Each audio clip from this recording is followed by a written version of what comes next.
Ok, meus amores. Hoje o tema da nossa aula é arte e identidade.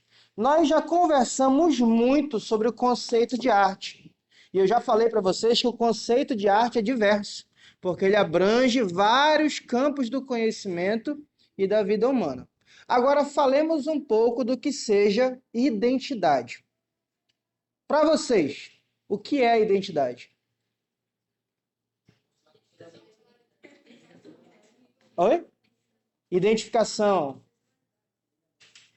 Aquele negócio que tira lá no cartório. Personalidade. O que mais? Aquilo que eu identifico que eu quero ser. Vamos lá.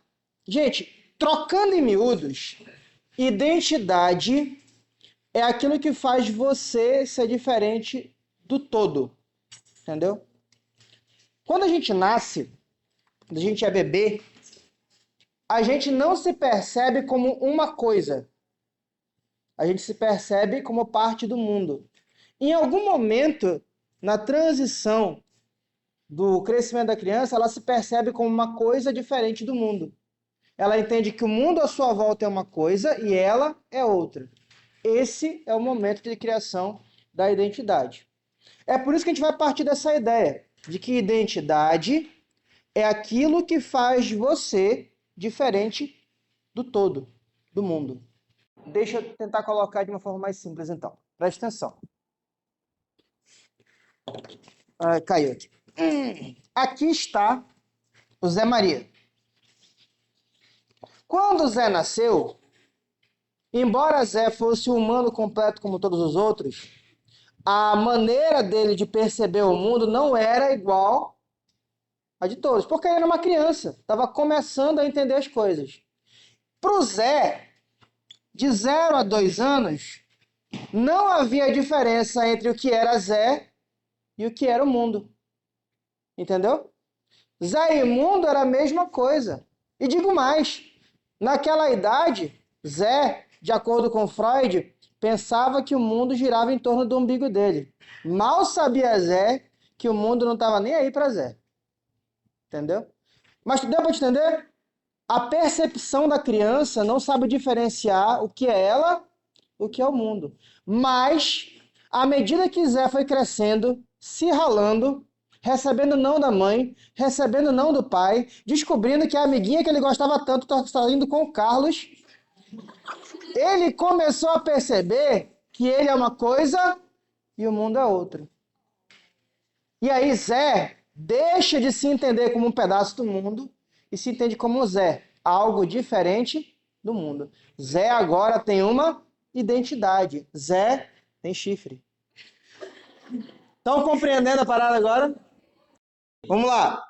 Isso são elementos da psicanálise. Psicanálise é uma das ciências que surgiu ali a partir do século XVIII, que tenta estudar o inconsciente e a formação da consciência humana, tá bom? Para Lacan, o nosso sentimento de vazio, o nosso sentimento de solidão, vem justamente da construção dessa identidade. Porque antes de se perceber como uma pessoa diferente do mundo, a gente fazia parte do todo. Então não tinha por que se sentir sozinho. Tudo estava integrado na gente, tudo tinha relação com a gente. Mas no momento em que você se descobre como diferente das coisas do mundo, surge um abismo entre você e todas as outras coisas. E você se percebe que dentro da sua cabecinha está só você. Só quem vai sofrer o seu sofrimento é você. Só quem vai sentir as suas alegrias é você. Você está sozinho. E aí que surge o vazio, o abismo. Lógico, esse é o preço a ser pago pela criação de uma identidade. Vale a pena, é bacana ter identidade, é legal ser um indivíduo. Vamos adiante. Na arte, olha aqui, ó, a gente sai de si mesmo, sai dessa construção de identidade psicobiológica nossa para assumir uma nova identidade, mesmo que seja momentaneamente. Ou seja, uma das funções da arte é nos permitir escapar daquilo que a gente é. Não é interessante? Você sai de toda aquela carga psíquica que você tem para ir para alguma outra coisa. Seja lá que coisa isso for. Isso pode promover alívio, isso pode promover catarse, isso pode promover desabafo, isso pode ser uma válvula de escape psicológica. Uma série de coisas pode acontecer nesse momento em que você usa a arte como uma transição do que você é para outra coisa. Beleza? Ficou compreendido? É lógico, é óbvio que isso não acontece só através da arte. É possível que essa dissociação de identidade também seja de maneira patológica, doentia. Quando alguém vira a chavinha e começa a se tornar um ser criminoso no mundo. Entendeu? Um surto psicótico, um surto neurótico. É uma outra maneira dessa dissociação do eu, da sua persona, da sua identidade para outra coisa. Não é bom, é preferível pela arte. É terapêutico pela arte. Vocês veem a diferença entre o terapêutico e o patológico? Aquilo que é terapêutico ajuda você a se livrar de algo sem que aquilo cause prejuízo a você e a outro. Já o patológico, ele causa prejuízo a quem está se dissociando e causa prejuízo a outras pessoas. Vamos lá. A gente pode observar essa transição de identidade dentro de várias modalidades da arte. Observem comigo. Por exemplo, aqui na literatura. Vocês já perceberam que tem uma diferença entre o que é o escritor e o que é o narrador? Quando você pega um conto, um romance, uma crônica, uma novela, quem está contando a história para você não é o cara que escreveu o texto. É o narrador.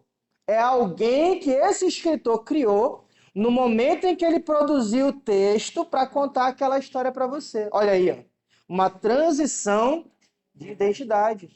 Naquele momento, ele deixou de ser a pessoa escritor e assumiu uma personalidade que, pelo resto da existência da vida daquele livro, vai contar aquela história para outras pessoas. Na poesia, acontece algo parecido. Você vai ter a figura do poeta que cria dentro do seu poema um eu lírico, entendeu? Alguém que vai encarnar o sentimento daquela poesia, entendeu? Deixa eu explicar com mais detalhes para vocês. Vamos supor que aqui, ó, vamos falar de Zé de novo? Aqui Zé, ó. Zé levou chifre, não foi? Naquele momento Zé estava triste e estava corno. Muito bem. Triste, duas coisas muito ruins de citar. Perceba aí, Zé fez um poema. Eu amava, mas ela amava Pedro.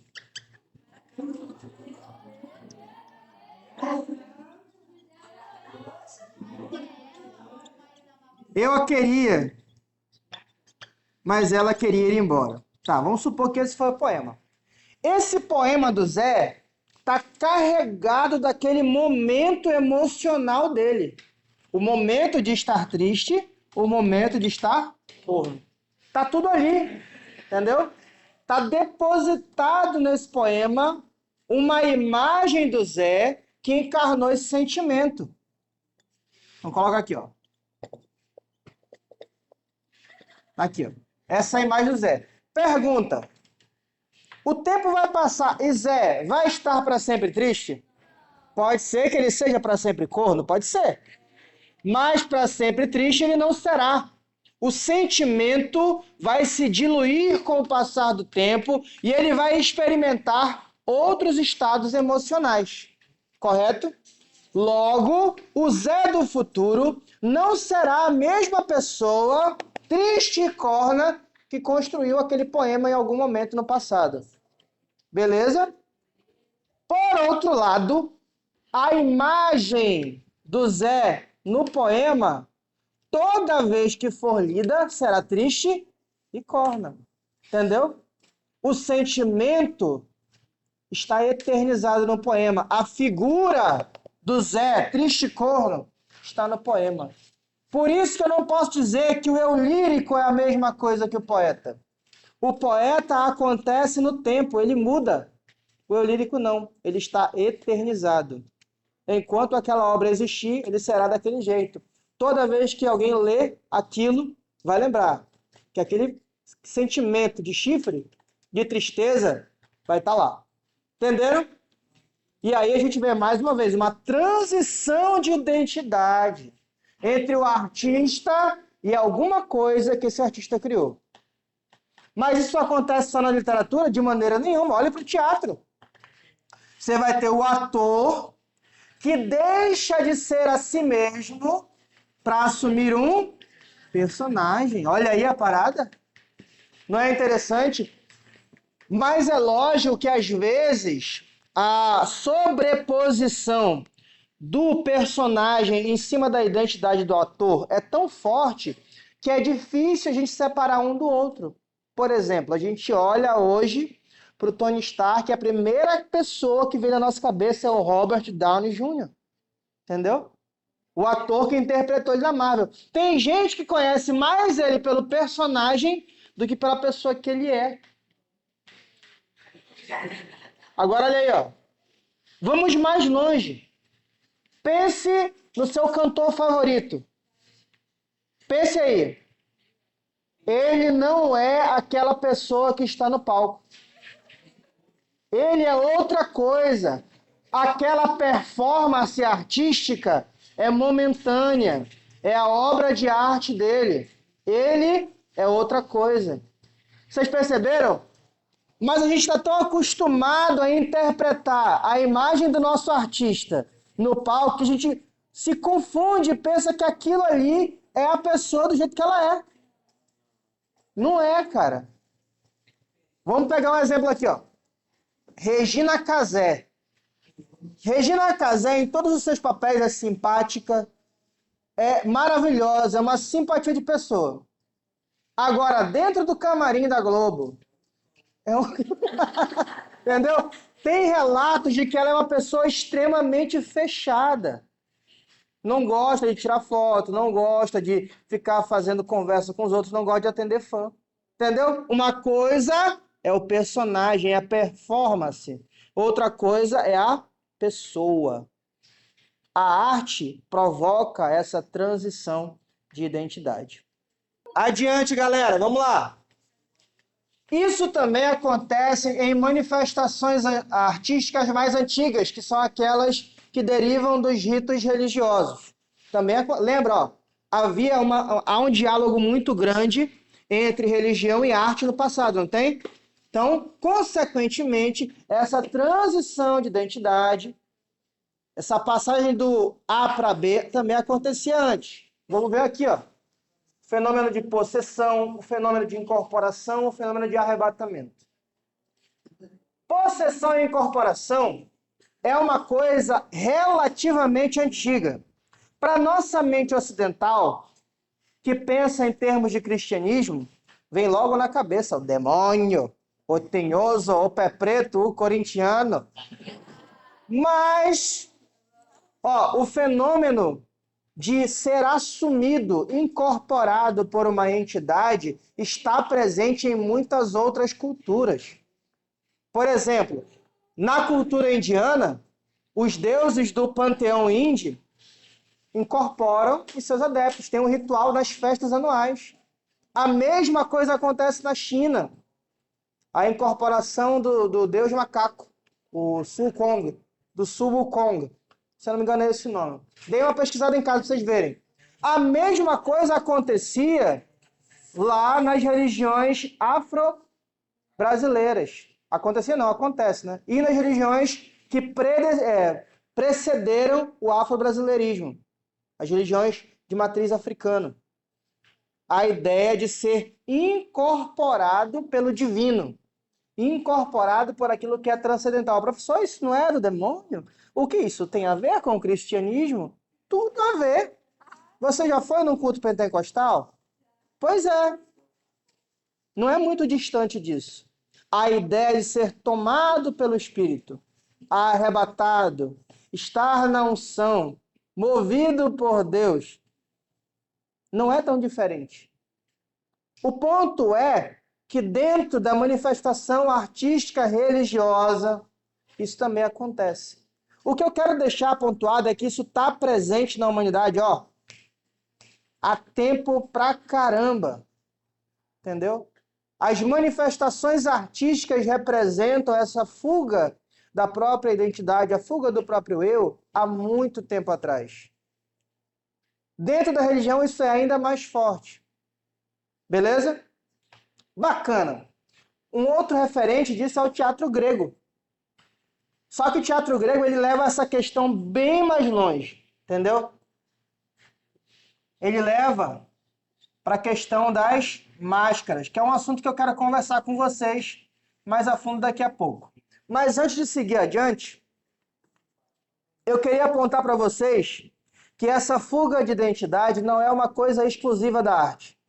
Ela também está presente em elementos da cultura moderna, elementos do nosso dia a dia.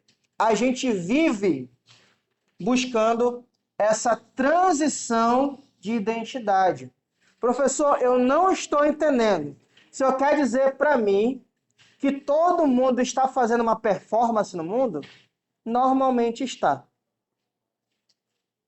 Seja sincero consigo mesmo. Essa pessoa que fala com seus amigos é a pessoa que você é dentro de si? A pessoa que conversa com a sua mãe, com o seu pai, é igualzinha a pessoa que fala com você dentro da sua cabeça? Tão sacana a parada? A gente vive de performance. A gente vive representando. E às vezes acontece o inverso. A gente acaba colocando de verdade o que a gente é para fora numa obra de arte. Porque a gente está tão acostumado a representar que não tem espaço para mostrar o que a gente é mesmo. Isso pode acontecer. Mas assim, nem é sobre isso que eu queria falar. O que eu queria falar é que a presença da moda, da maquiagem, da estética no sentido de querer se embelezar, querer estar na moda, também é uma manifestação por essa busca de não querer ser quem eu sou, quero ser outra coisa. Eu quero corresponder a um padrão estético. Por que que as meninas, por muito tempo, estavam ambiciosas por ser o mais magras possíveis? Porque esse é um padrão estético. Então elas queriam sair daquilo que elas eram para ser outra coisa. Por que que a gente, menino, em geral, olha para o cara malhado, bombado, shapeado, e tá que pra merda, eu queria ser assim. Aí lá vai a gente gastar horas do nosso dia malhando. Ó, vocês estão sacando a parada? Essa busca por corresponder a um outro padrão também representa a fuga de identidade. A fuga de querer ser o que a gente é, ou de não querer ser o que a gente é para ser outra coisa. Isso pode ser um problema mais tarde. Aquilo que a gente suprime, aquilo que a gente não conversa e resolve, quase sempre dá merda no futuro. Então, a minha recomendação para vocês é se conversem. Especialmente se entendam muito bem consigo mesmos, para não ter problemas consigo mesmos no futuro. Continuando. Um dos elementos que marca a transição de identidade dentro da arte é a máscara. Por quê? Vamos lá. Você olha para uma pessoa, qual é a primeira coisa que você vê? O rosto. O rosto é a primeira linguagem pela qual você entende uma outra pessoa. Normalmente é a primeira coisa que a gente lembra quando a gente fala de alguém. Você pode lembrar do cheiro, pode lembrar do toque, pode lembrar da cor, mas em geral é a imagem do rosto que fica aqui, que vai diferir fulano A do fulano B. Estão conseguindo me acompanhar? Ok. E o que é uma máscara? A máscara é nada mais, nada menos que uma simulação do rosto. E se o rosto significa identidade, E a máscara simula o rosto, logo a máscara representa uma nova identidade. Não diria falsa, eu diria nova. Nem sempre que uma pessoa assume uma identidade diferente, ela está mentindo. Às vezes só é uma válvula de escape. E outra coisa, nem todo mundo é uma coisa só. Vocês já se tocaram que vocês são diferentes em cada grupo social que vocês estão? Vocês são uns com os pais de vocês são uns comigo aqui na sala, vocês são uns sozinhos. Em cada ambiente vocês são uma coisa diferente. Isso não é mentira. Isso é se adequar ao ambiente social. É apresentar aquele aspecto de si que é compatível com o lugar onde vocês estão. Não é mentira. É a administração. Então, nem sempre que você cria uma máscara, você está querendo enganar alguém. Às vezes só é uma representação. Ok? As máscaras estão presentes na cultura, na religião e na arte também, ó, há tempo pra caramba. No Japão tem uma tradição do uso de máscaras. Na China tem uma tradição no uso de máscaras. Entre os povos africanos existe uma tradição do uso de máscaras. No carnaval brasileiro tem uma tradição no uso de máscaras. No Halloween norte-americano, que na verdade é uma herança da cultura europeia, tem a tradição do uso de máscaras. Na cultura indígena brasileira tem a tradição do uso de máscaras. Enfim, as máscaras estão acompanhando a gente, ó, há tempo pra caramba também. O que representa uma coisa? Esse problema de querer mudar de identidade, de querer sair do A para ir para o B, também é uma coisa muito antiga. Não é nenhuma novidade. Pois bem, é sobre isso a aula de hoje.